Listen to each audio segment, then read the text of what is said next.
Columbus Before Columbus by Marisa Azuara. Who was the discoverer of the New World? And what do official documents say about him? Of course, the information in the Columbian documents differs markedly from what has been transmitted so far about the discoverer. In the Catholic monarch's documents, the discoverer is referred to as subject and natural-born citizen. Subject and natural-born citizen in the original deed of primogeniture established by Columbus. For his part, Columbus addressed the Catholic monarchs as "my king and queen, my natural lords." King and queen, my natural lords, in the letter sent by Columbus to the Catholic monarchs through Antonio de Torres. These legal formulas reduce the possible origin of Columbus to the states in which the Catholic monarchs were reigning over, the Crown of Castile and the Crown of Aragon.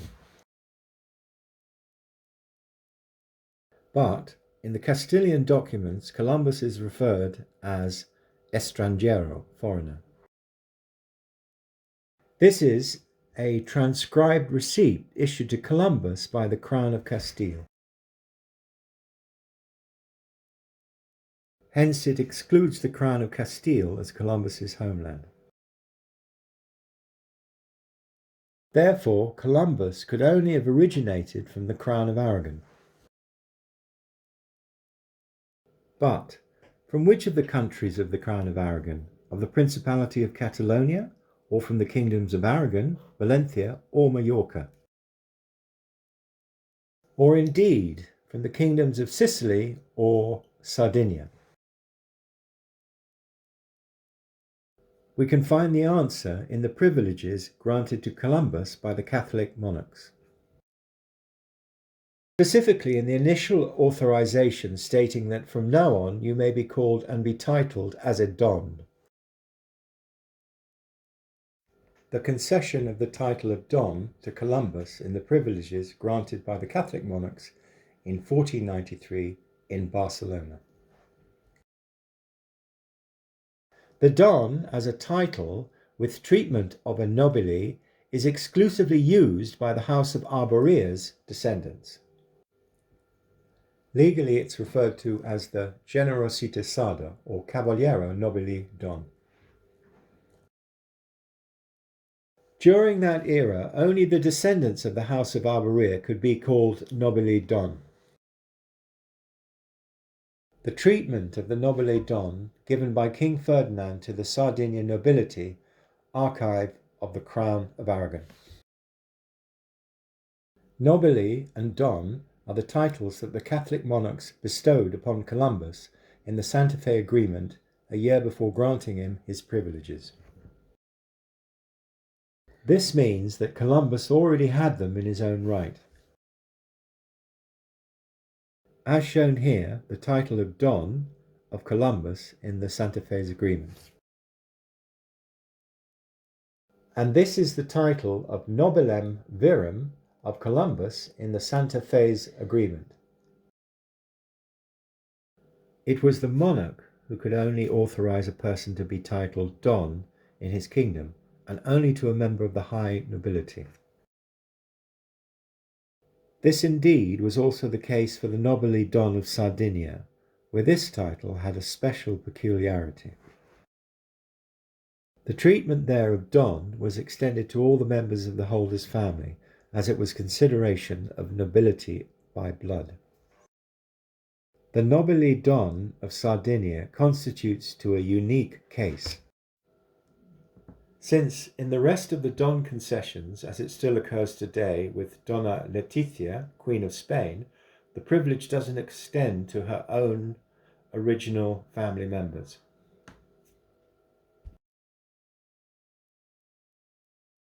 But in Columbus's case, the title of Don does extend to his brothers and sons, which betrays the discoverer's Sardinian origin.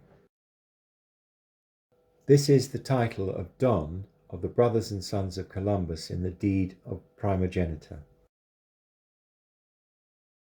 The Don granted to Columbus, and the way in which the discoverer applied it, certifies that Columbus was a noble Sardinian, descendant of the house of Arborea. For only the legitimate descendants of the Sardinian Giudikes of Arborea had the right to be qualified as nobili Don.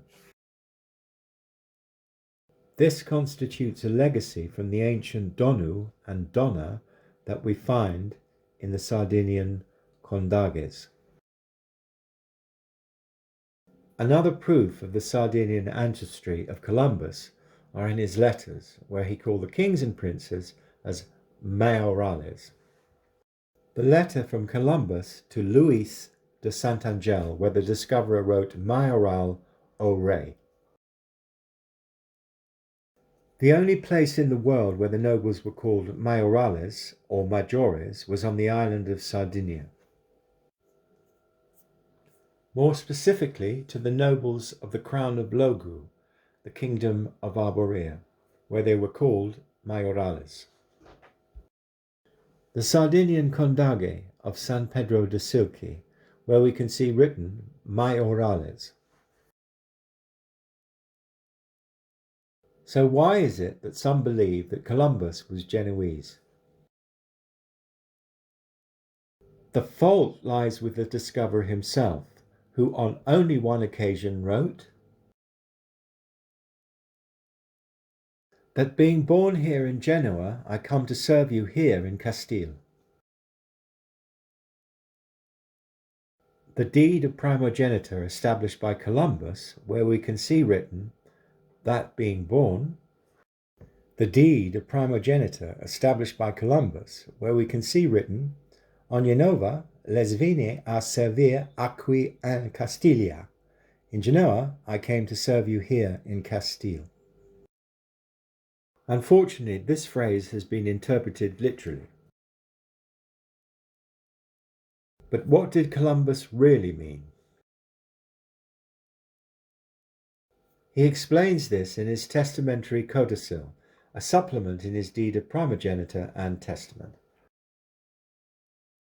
in which Columbus states that Cala was located in Genoa.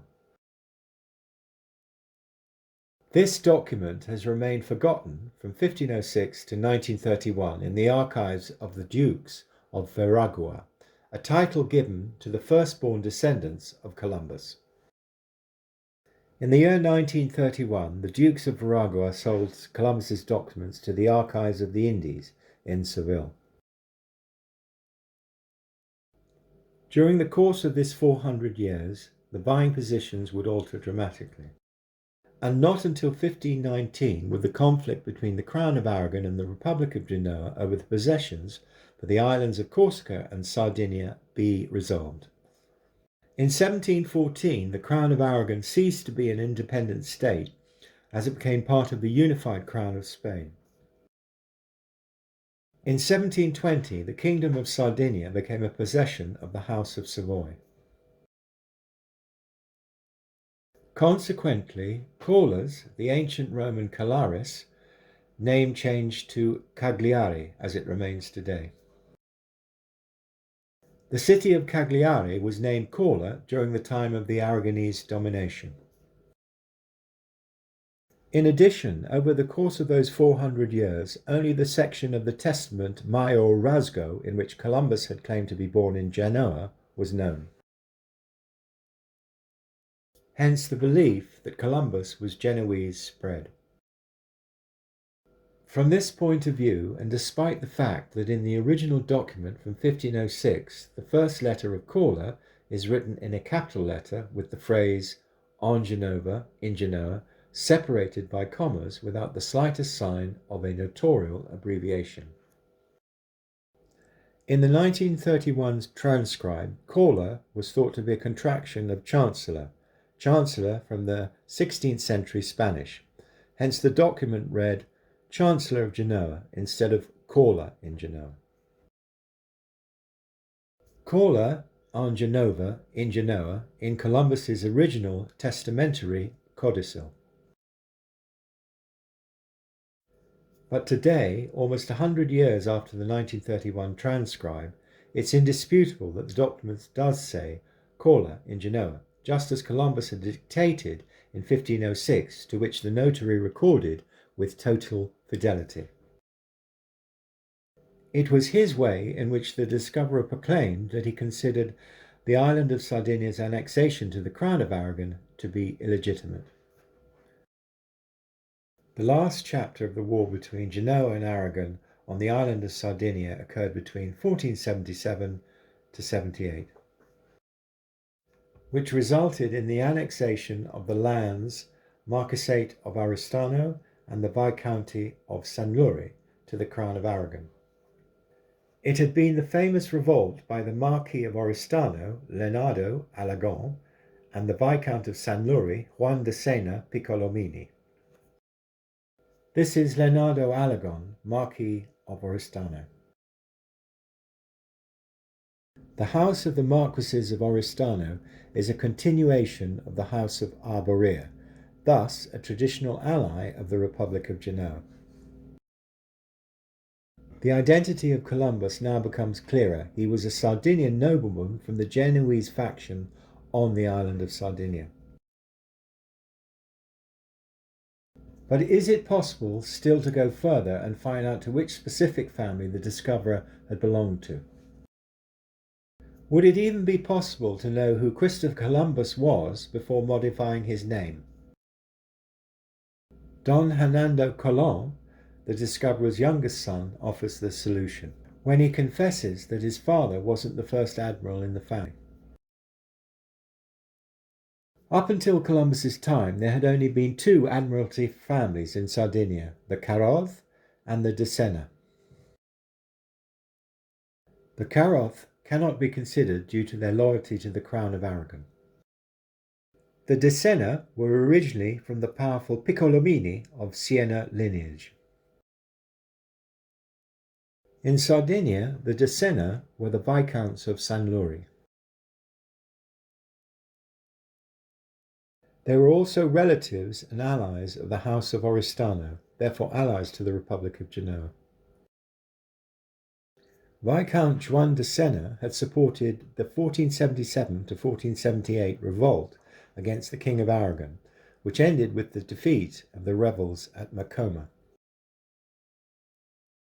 This revolt had taken place as a consequence of the lèse-majesté sentence promulgated by the King of Aragon against the Marquis of Oristano and the Viscount of Sanluri. The original verdict of lèse-majesté against the Marquis of Oristano and the Viscount of Sanluri.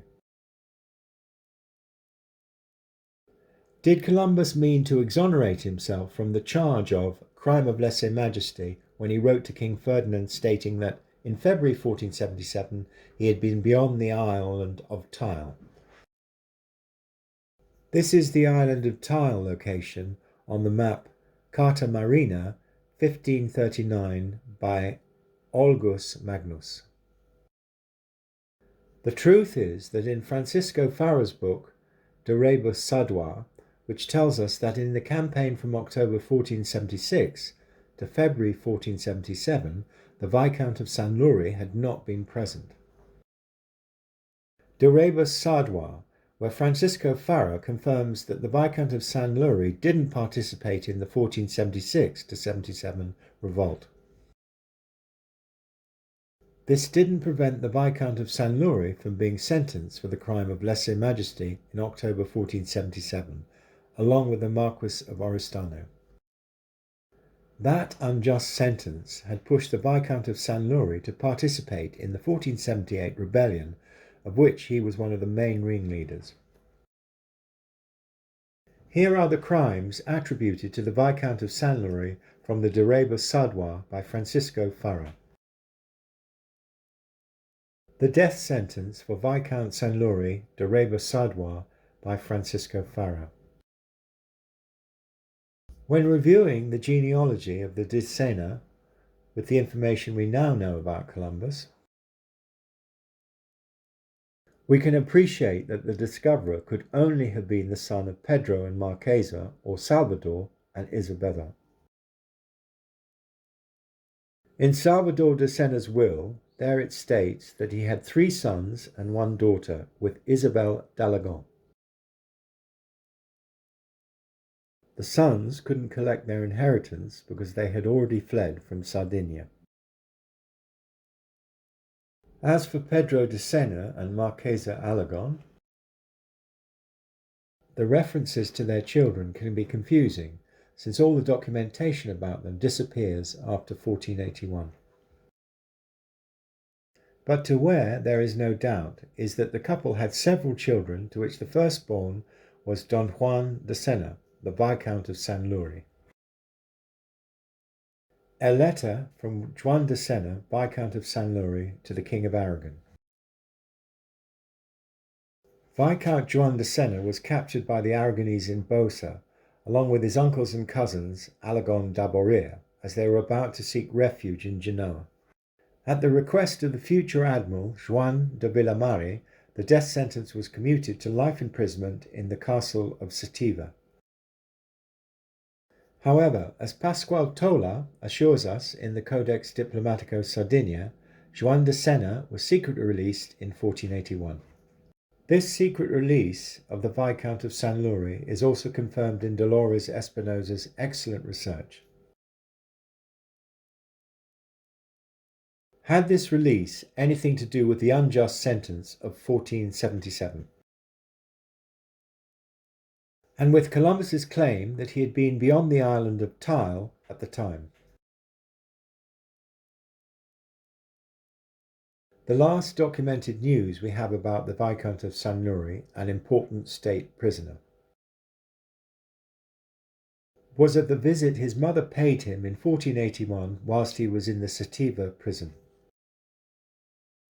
From that moment on, Viscount Juan de Sena disappears from all documentation, as if the earth had swallowed him up. Simultaneously, according to the date 1481 given by Hernando Colon, a certain Christopher Columbus, who had come out of nowhere, settled in Lisbon.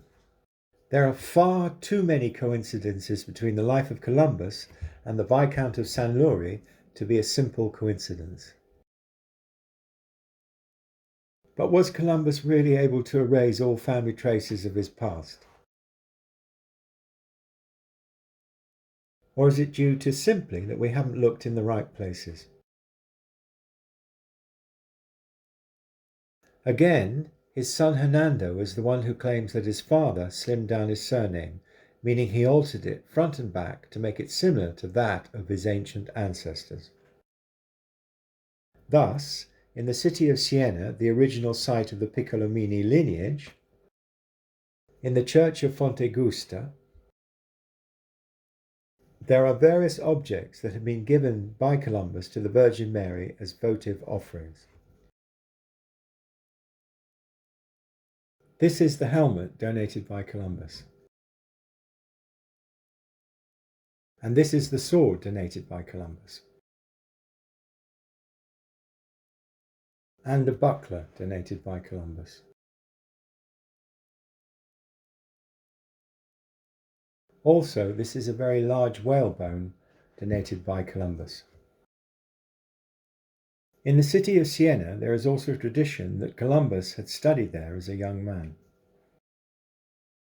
Plus, in one of the frescoes in the Piccolomini's family library in Siena, Columbus is depicted as the new Typhus. We know that he's the new Typhus because of the Return of Ulysses, another work by Pinturicchio, the same artist of the frescoes from the Piccolomini library. New Typhus was the nickname that Columbus had applied to himself in the Book of Prophecies. Columbus's familiarity with Pope Pius II is evident in his letters to the Spanish King Ferdinand. To this, we must add that the guide of Columbus's discovery was the book Historia Rerum by Pope Pius II, as is certified by our navigator's handwritten notes on the pages. Columbus also made handwritten annotations on the cosmography of Ptolemy's maps, owned by Pope Pius III, another member of the Piccolomini family. Furthermore, it was Toscanelli, the personal physicist of Nicholas of Cusa, the papal vice-chancellor of Pope Pius III, who sent Columbus the map to carry out the discovery. How can there be so many different references to Columbus in Siena and none in Genoa? The answer is simple. Columbus was a member of the De Sena Piccolomini family from the island of Sardinia, as well as being part of the Genoese faction of Sardinia. Only through this way can one explain the nobili titles of Castile, where it states that Columbus had royal blood. Since Viscount Juan de Sena Piccolomini had descended through the maternal line of King Barisone of Arborea from Sardinia, and that Diego Columbus, the discoverer's eldest son, had called the capital of the Marquisate of the island of Jamaica Oristán. The city of Oristán on the island and Marquisate of Jamaica, today's name is Bluefields, and that Maria Colon, the discoverer's granddaughter, had tried to acquire the Viscondado of San Luis through the marriages of her own children.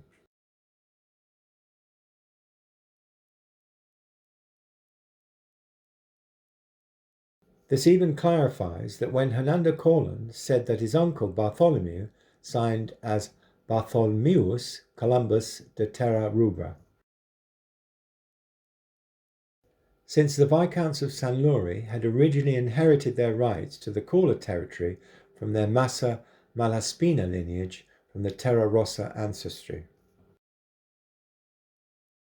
A map of the original fiefdom of the Malaspinas, Marquesas of Terra Rossa. In addition, we find Juan Antonio Colombo, who in the official documents is named as Juan Antonio Piccolomini. Our Christopher Columbus refers to Juan Antonio Colombo as a relative, and he bestowed upon him a command of one of his ships in the Third Columbian expedition. Juan Antonio Colombo is quite possibly one of the escaped sons from Sardinia of Salvador de Sena. To this we must add that Juan Antonio Piccolomini had called his slave Juan de Sena.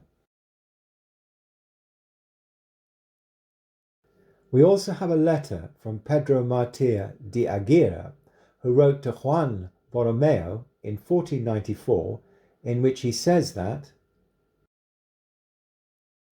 Juan Colon pretended to be Christopher Columbus to obtain the assistance of the King of Spain.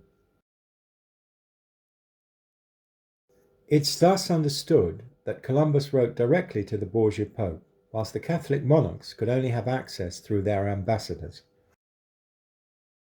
Of course, Rodrigo Borgia was one of the most intimate members of Pope Pius II's clique. Pope Borgia even built himself a palace in Pienza, the city of Pope Pius II. The Piccolomini popes and the Borgia Pope were the main leaders of the humanist faction of the Church of Rome. They promulgated the Universal Crusade in Mantua, whose culmination was the discovery by Christopher Columbus. Columbus didn't hide at any time that the discovery was part of the Church's crusade. As he states to both in his Maiorazgo and in the letter written to Pope Borgia. It is only at the point when the relationship of Pope Borgia and Columbus with King Ferdinand of Aragon was completely broken in 1502 that Columbus dared to write to the office of St. George of Genoa. Why did Columbus write directly to the office of St. George rather than the Republic of Genoa? The answer is simple. The office of St. George was the ruling government of Corsica and wanted to reconquer the island of Sardinia. Letters from Columbus to the office of St. George. Curiously, they are written in Castilian Spanish, which doesn't seem fitting for a Genoese person to write to a Genoese institution in. There's far too much evidence of Columbus being Don Juan de Sena Piccolomini, Viscount of San Lori, to ignore. These documents show us without the slightest doubt who Columbus really was. It only remains now to compare the discoverer's DNA with that of one of the mummies of his deceased relatives. Luckily, some members of the Alagon family, maternal relatives of the Viscount of San Lori, were mummified and are today exhibited in glass urns within the Bonaria convent in Cagliari. A portrait of Christopher Columbus by Sebastiano del Piombo. This portrait was painted in 1519 at the request of the Saraceni Piccolomini of the Siena family.